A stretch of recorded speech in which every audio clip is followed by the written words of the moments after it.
My fiancée revealed she's pregnant with my business partner's baby, then told me to act like an adult, away what we have over a small mistake. So I got my brutal revenge. Sup, Reddit. Never thought I'd be the guy sitting here at 3 a.m., typing out the complete collapse of his life with nothing but a bottle of soda for company. But here we are. Welcome to the dumpster fire. I'm 32, male, and I own a commercial HVAC company in Phoenix. Built it from absolute zero. When my old man died, the grand inheritance he left behind was a rusted Ford Ranger, $1,600 in gambling debts, and a toolbox so old half the equipment inside looked like it belonged in a museum. Real heartwarming legacy, right? 7 years later, after grinding every single day, the company now clears around $320,000 a year with 11 guys on payroll. Every callus on my hands has a story behind it. Every scar came from learning something the hard way. My fiancée, Jocelyn, 30, and I had been together for 4 years. She worked in pharmaceutical sales. Gorgeous doesn't even begin to describe her. The kind of woman who could walk into a dive bar and suddenly every guy inside forgot what he'd been doing 5 seconds earlier. Smart, ambitious, and expensive as hell. I bought her a $28,000 engagement ring with a custom setting. She said she deserved perfection. The wedding was scheduled for October, just 3 months away. I'd already dropped $7,000 on a resort venue in Sedona. Another 3 on a photographer who'd once shot a celebrity wedding, which apparently made him worth every ridiculous dollar. Meanwhile, I was pulling 14-hour days trying to make sure we started married life debt-free. That's just how I'm wired. I don't like owing people. I don't like loose ends.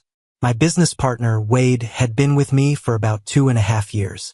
I brought him in to schmooze property managers and clients while I actually handled the technical side, fixing broken systems and keeping projects moving.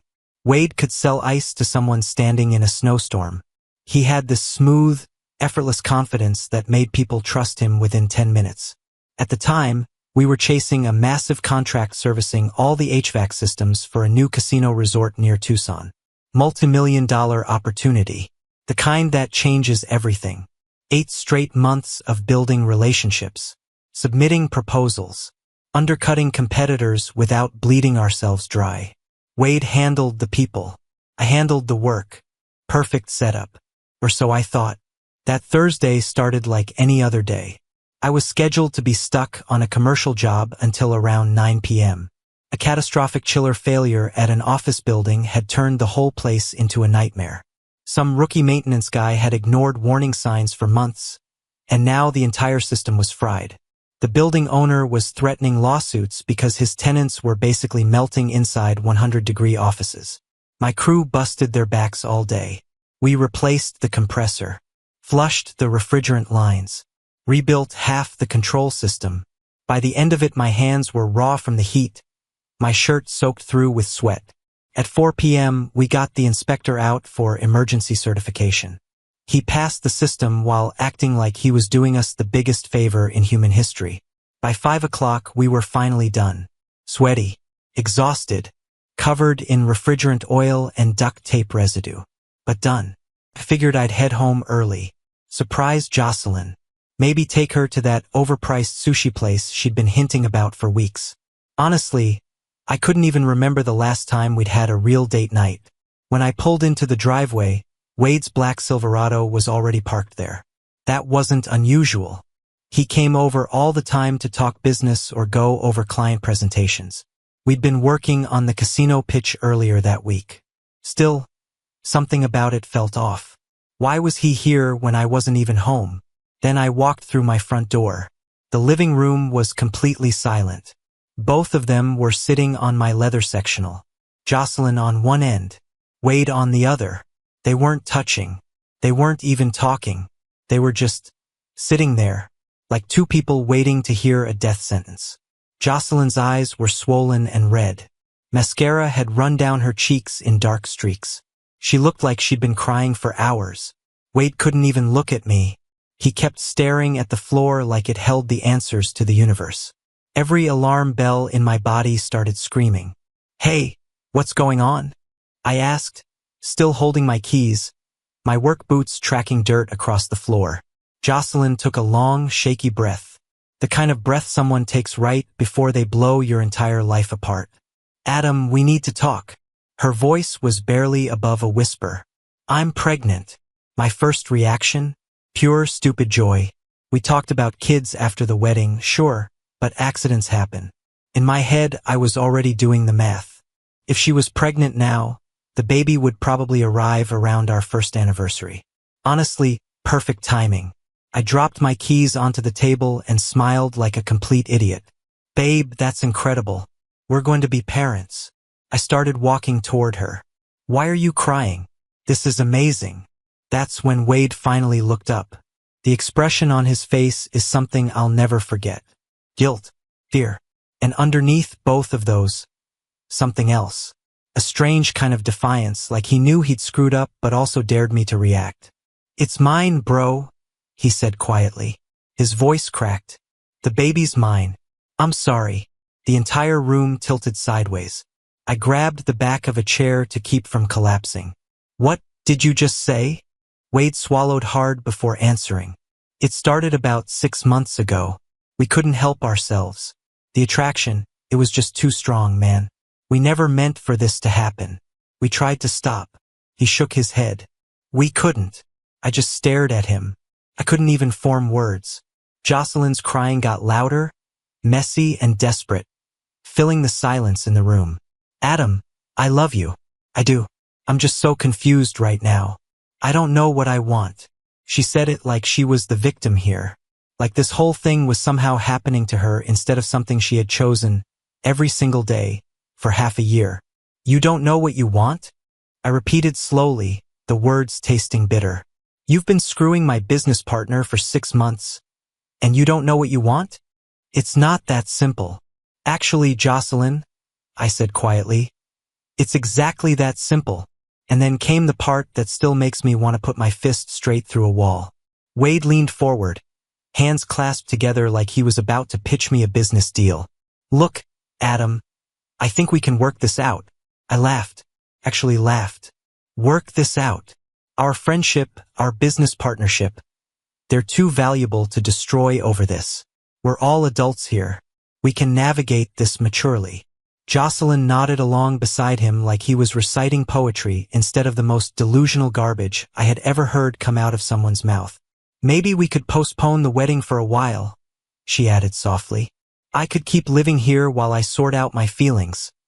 While you sort out your feelings. I stared at her. You said it back to her flat dead in my house that I pay for. How long? I asked Wade directly. Exactly how long? He hesitated for half a second. 6 months. 6 freaking months. Right when we had landed the biggest contract of my entire career.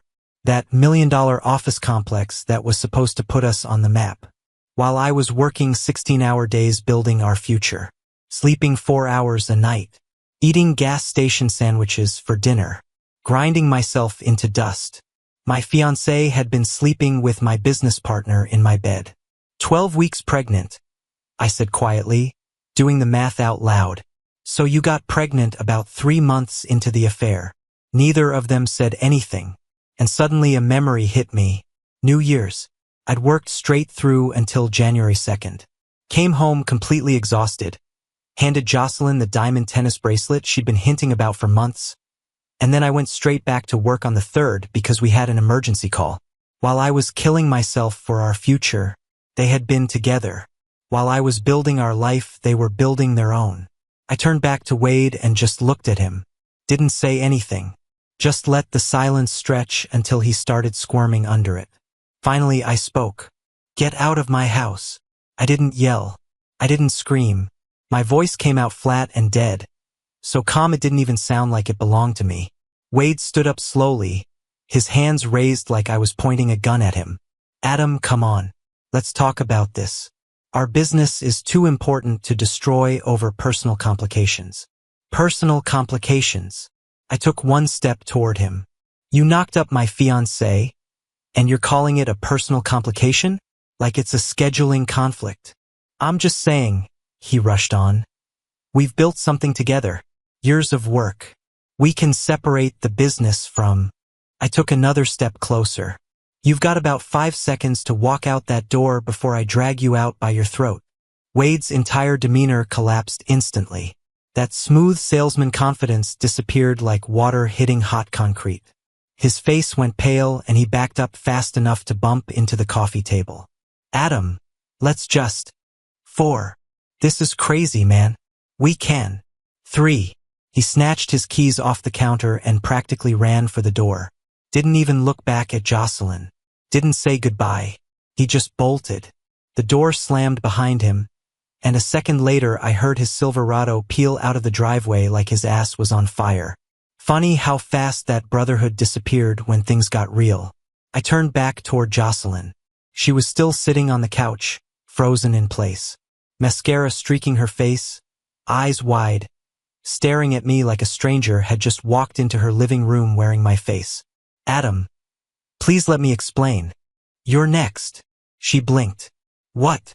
I want you out of this house tonight. You can't do that, she said immediately. This is my home too. I live here. My name is... Your name isn't on a damn thing, Jocelyn. Not the mortgage.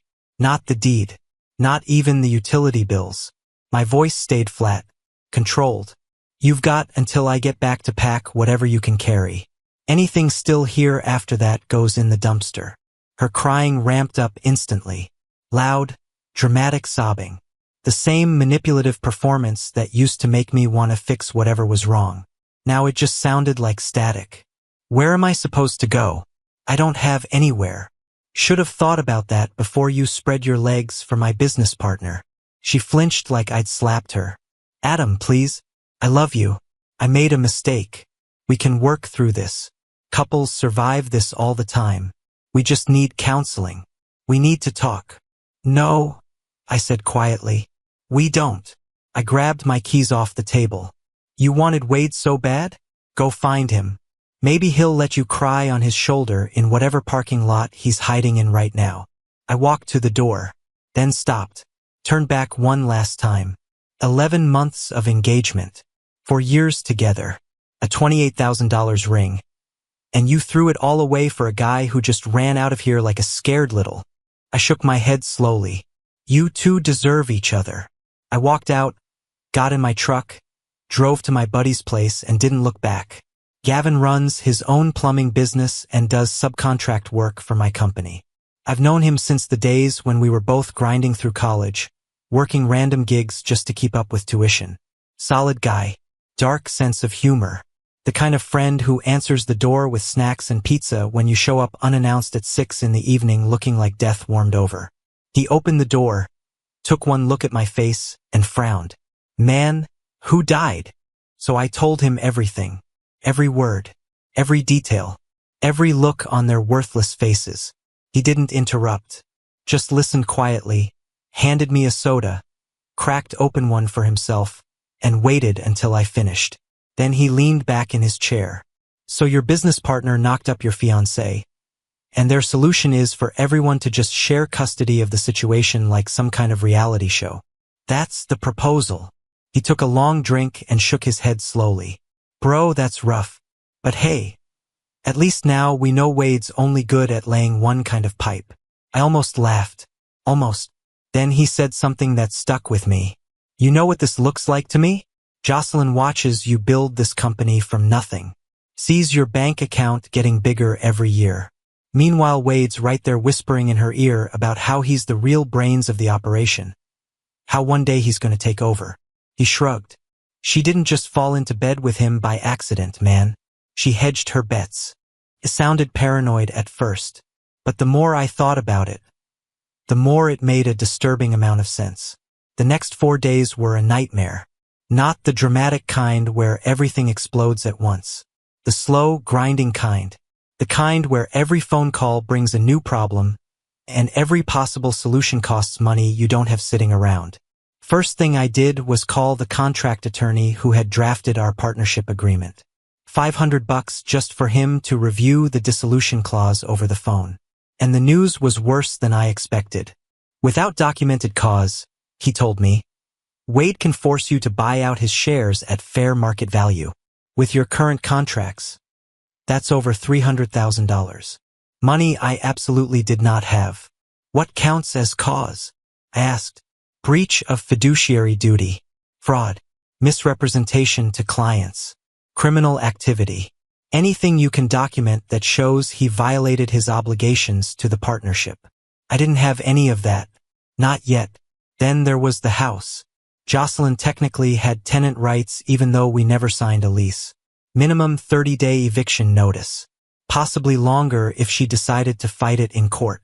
Even longer if she started playing the pregnancy card. The wedding?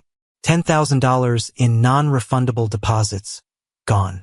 The venue didn't give a damn about my situation. The engagement ring? $28,000 sitting on her finger. Custom piece. Non-returnable. Arizona law says if she breaks the engagement, I can demand it back. If I break it, she keeps it.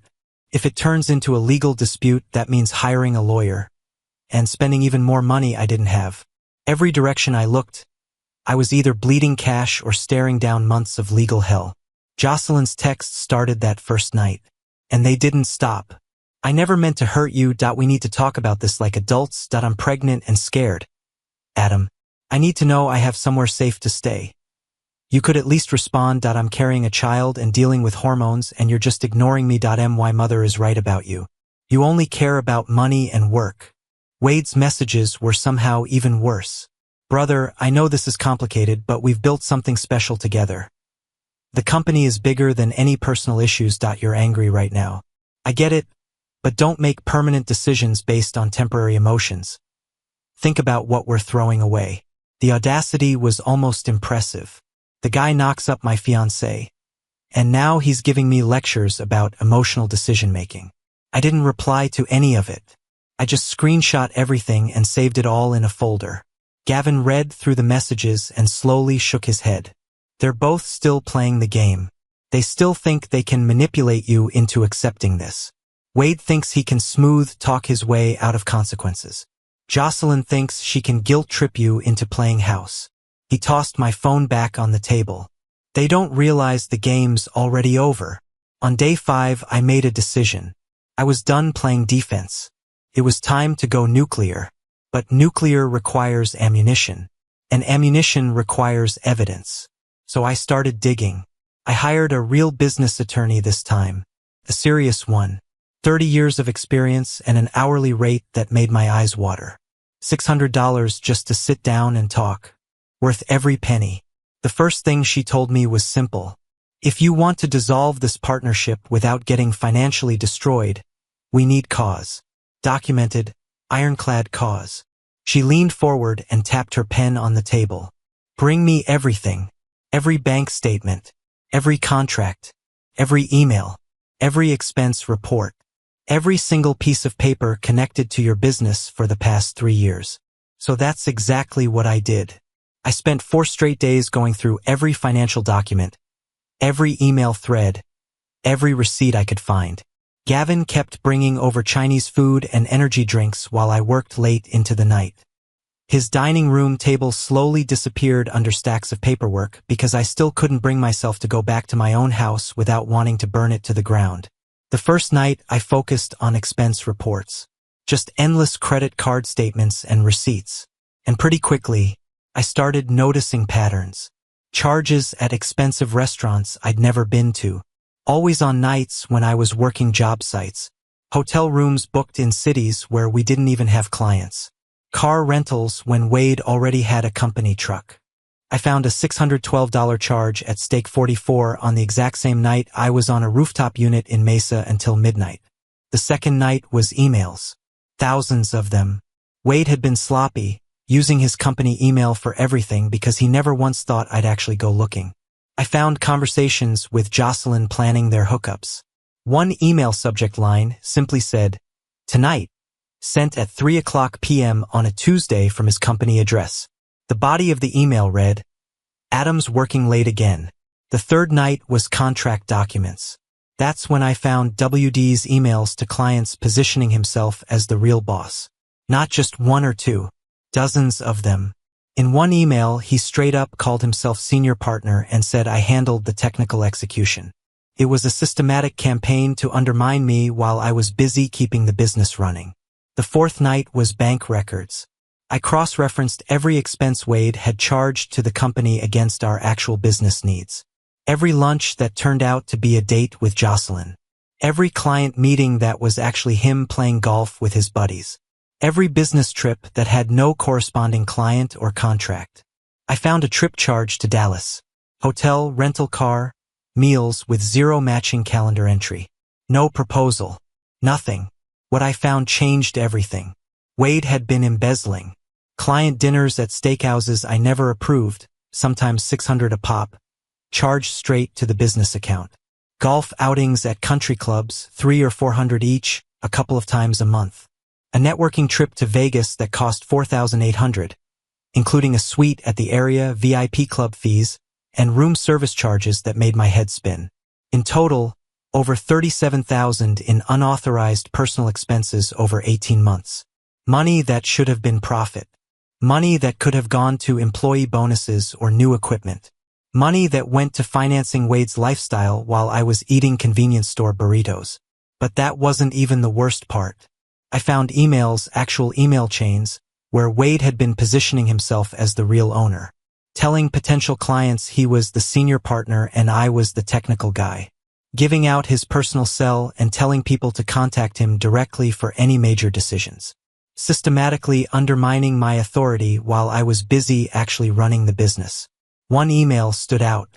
Wade had written to a potential client. Adam is great with the hands-on stuff, but between you and me, the strategic vision comes from my end.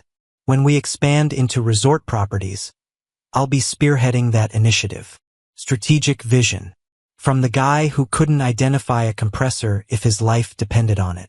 My attorney's eyes lit up when I showed her everything. This is embezzlement and breach of fiduciary duty, she said, flipping through the expense reports. And this, she added, holding up the emails, is fraud and misrepresentation. We can use this to dissolve the partnership for cause.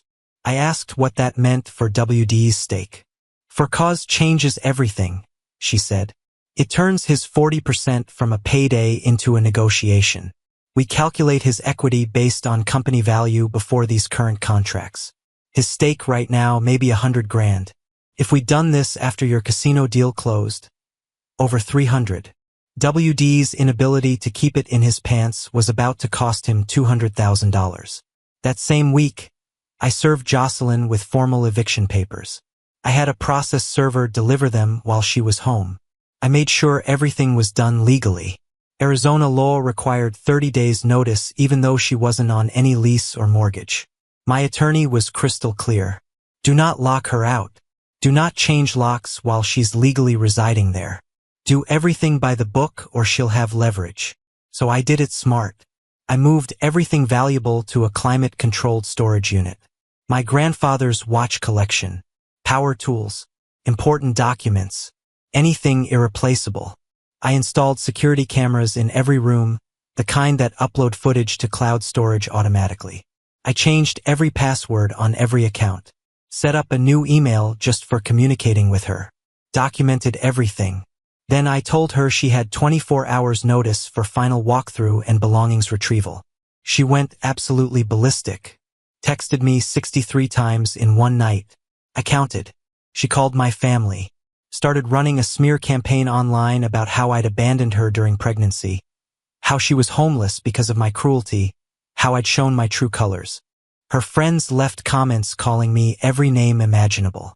Her mother called crying, asking how I could be so heartless to an innocent woman carrying a child. I didn't respond to any of it. I just forwarded everything to my attorney for documentation. Wade tried to corner me at the office the following Monday. He showed up at 6:30 a.m., before anyone else arrived. Probably figured he could intimidate me one-on-one. Adam, man? He spread his hands like he was surrendering. We need to fix this like men. I'll do whatever it takes. I looked him dead in the eyes and kept my voice flat. Contact my attorney if you want to discuss business matters. The color drained from his face. He genuinely hadn't expected me to lawyer up. He thought I would just roll over, let him keep his shares, maybe even keep working together like nothing had happened. That's the thing about guys like Wade. They get so used to charming their way out of consequences that they start believing every problem can be solved with a smile and a handshake. The next 3 weeks turned into total war. I started calling our clients directly. I had a list of 23 active accounts Wade had been managing. I kept everything professional, explained that Wade would no longer be representing the company due to internal restructuring related to ethical violations, and told them I would personally oversee their projects going forward. The responses were mixed. The first call was to our biggest client, the casino resort people. The owner was an old-school businessman who'd been in commercial real estate for 40 years. "Thank God," he said the moment I explained the situation. "I've been wanting to say something for months." Wade always felt off, too smooth, made promises that didn't add up, then acted offended when I asked questions. "We only tolerated him because we trusted your work, Adam. Your reputation speaks for itself." Most of the other calls went smoother than I expected. One property manager told me she'd complained to Wade about him showing up late and smelling off. Wade had told her I knew and approved. Complete lie. I was there at 6 in the morning every day while he rolled in at 10. A few clients needed convincing. One medical office owner wanted documentation before making any changes. Fair enough. I sent him the financials showing WD's unauthorized purchases. He stayed. 3 accounts were already gone. 62,000 in contracts. Lost before I even made the calls. Wade had gotten to them first with some story about me being unstable. Those clients didn't want drama. I couldn't really blame them. I promoted Paul, my lead technician, to operations manager. He'd been with me 5 years, knew commercial HVAC systems inside and out, and gave clients straight answers instead of sales pitches. Most clients actually preferred talking to him anyway. When I told him about Wade and Jocelyn, he just shook his head. "Boss, everyone knew Wade was a snake. Just didn't think he'd be dumb enough to bite you." Wade and Jocelyn eventually figured out they were losing, so they went scorched earth. Jocelyn started calling my clients, telling them I was having a breakdown and that projects might not be completed. Wade started telling contractors I'd been making dangerous decisions on job sites and acting unstable. He even called the casino resort guy and claimed I'd been drinking during work hours and yelling at employees. Complete lies, delivered with that same smooth confidence. The casino project went on hold while the client assessed the situation. I didn't argue. I just started collecting proof. Arizona's one-party consent law meant I could legally record calls. I'd already been recording client calls for years just to keep notes. Now I had recordings of 5 different clients repeating exactly what Wade had told them about me. Even better, Wade had made most of his sabotage calls using his company phone. The same phone account I still had full access to. Perfect paper trail. My attorney used the words tortious interference and immediately started drafting new documents. Meanwhile, Jocelyn escalated things online. She posted a long Instagram story claiming I'd abandoned her during pregnancy and that she was homeless because of my cruelty. It included crying selfies and hashtags like toxic men and narcissist. Her mother called me sobbing. "How can you be so heartless to an innocent woman in her condition?" I asked her if she wanted to discuss the identity of her grandchild's actual father and the embezzlement charges her daughter's boyfriend was facing.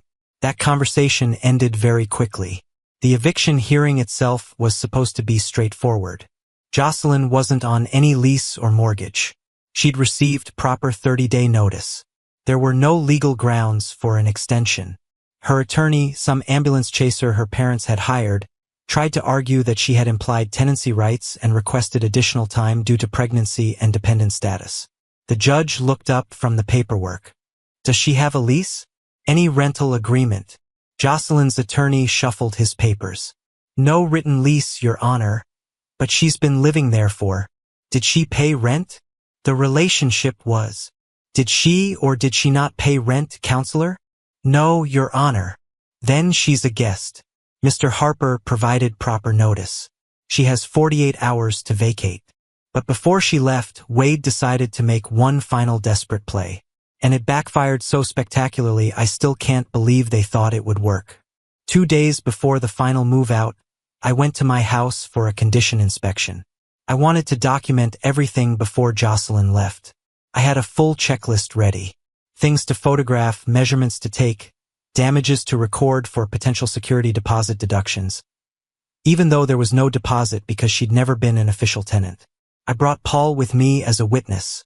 My attorney had been very clear about that. Never be alone with Jocelyn again. Document everything.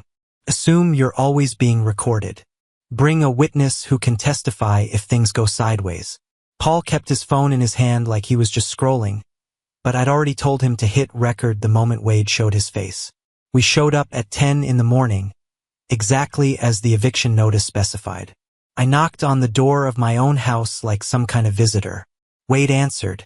He was wearing a polo shirt that still had the price tag hanging off the sleeve, like he'd bought it that morning just to look presentable. His truck was sitting in my driveway behind Jocelyn's car. "What are you doing here?" I asked. I said, keeping my voice level. "Jocelyn invited me to help pack her things," he replied, like that was completely normal, like he had any right to be standing in my house. "You need to leave. Now. I have as much right to be here as you do." He actually said that. "I'm the father of Jocelyn's baby. That gives me certain rights." I pulled out my phone. "Please note the time." Wade admitted he's in my house without permission from the property owner. "That's trespassing." Paul nodded, pulled out his own phone, and started taking notes. Wade's face turned red. "You can't kick me out. This isn't just your house anymore." "Actually, it is. It's in my name. Mortgage is in my name. Jocelyn has 48 hours left as a legal tenant. You have 0 time. Leave now or I'm calling the police." That's when Jocelyn came out from the bedroom carrying a box of my stuff. My grandfather's coin collection. The one I kept in the back of my closet. The one worth about $6,000. The one Wade probably told her to grab, thinking I wouldn't notice. "Put that down." I said it's mine, she snapped. She had this entitled look on her face. "You gave me access to everything in this house. That means it's community property. We're not married. Community property doesn't exist for us. Put it down." Paul already had his phone up, recording everything. Jocelyn's face went from entitled to panicked in about 2 seconds. She set the box down like it was contaminated. I told both of them they had 5 minutes to grab whatever they were taking and leave permanently. Wade stepped right into my face, physically close. That aggressive stance guys use when they're trying to intimidate someone. "You can't tell me what to do, Adam. I have rights here. I'm the father of Jocelyn's baby. That gives me a stake." Then he shoved me, both hands on my chest, hard enough to make me stumble back. Could have dropped him. I didn't. I kept my hands visible and let the camera do the work. Wade shoved me again, harder. "What are you going to do, tough guy?" Then Jocelyn started screaming. Not yelling, screaming, like someone was being murdered. "He's attacking Wade. Someone call 911. He's trying to kill him." Paul kept recording, kept that camera steady. I still hadn't touched either of them. My hands were still hanging at my sides. The cops showed up at the house first. Wade did his little performance. Jocelyn backed him up with tears and everything. Later that afternoon, an officer came by my office to get my side of the story. I asked him if he wanted to see the video of what actually happened. The footage was crystal clear. Wade shoving me twice while I stood there motionless. Me never touching either of them. Jocelyn clearly signaling Wade to defend himself from an attack that wasn't happening. Her screams starting on cue. The officer's expression shifted from professional neutrality to barely contained disgust. Wade got arrested that night for assault, battery, and filing a false police report. Jocelyn got taken in for questioning. And by Monday, my attorney told me the DA was looking at false reporting charges. Gavin almost injured himself laughing when I told him. They literally tried to frame you for assault and recorded themselves committing crimes instead. This is like watching someone build an elaborate trap and then step into it themselves. The next morning, I froze the company accounts, pending partnership dissolution. By the end of the week, my accountant uncovered another $42,000 in unauthorized expenses we'd missed. Jocelyn's personal trainer, company card, Expensive dinners at restaurants I'd never even heard of. Company card. A weekend trip to Sedona that Wade claimed was client entertainment. Company card. Total bill, $6,300. That included spa packages and ridiculous room service.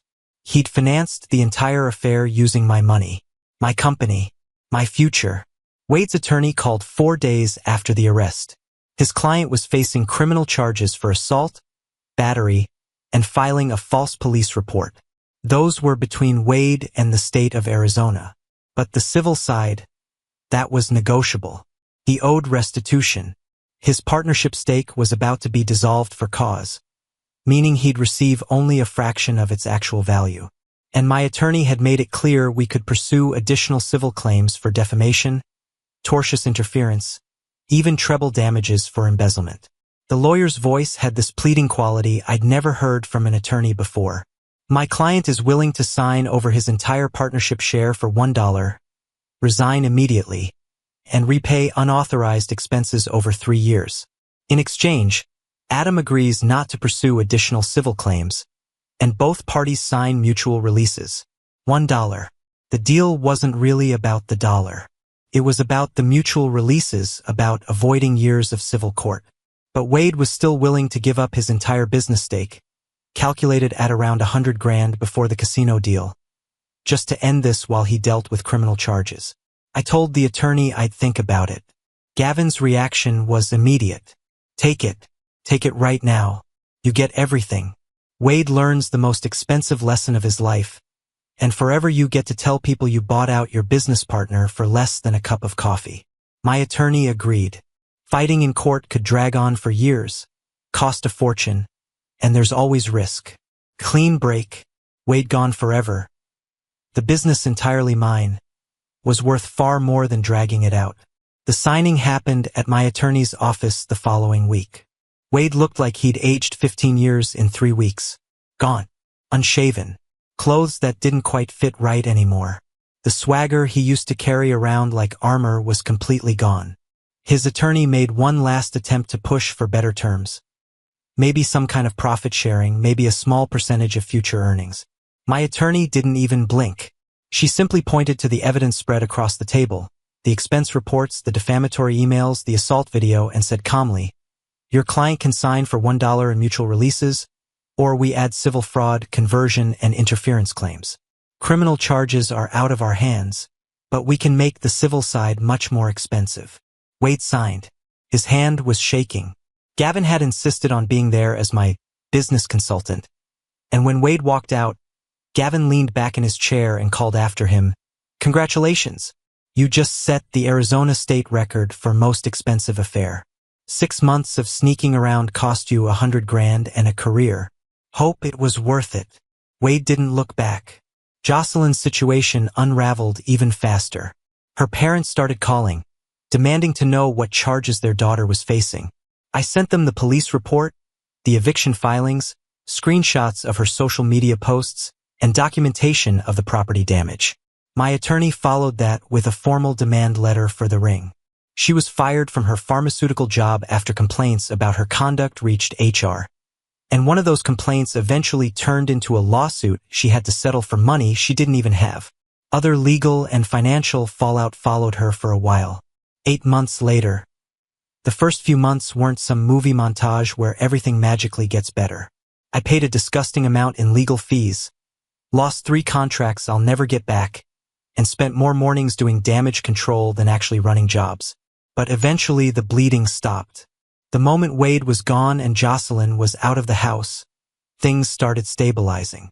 I sold the ring as soon as my attorney cleared it, took the money, and bought diagnostic equipment I'd been putting off for years. Then I cut bonuses for the guys who stayed loyal while my life was basically getting remodeled with a sledgehammer.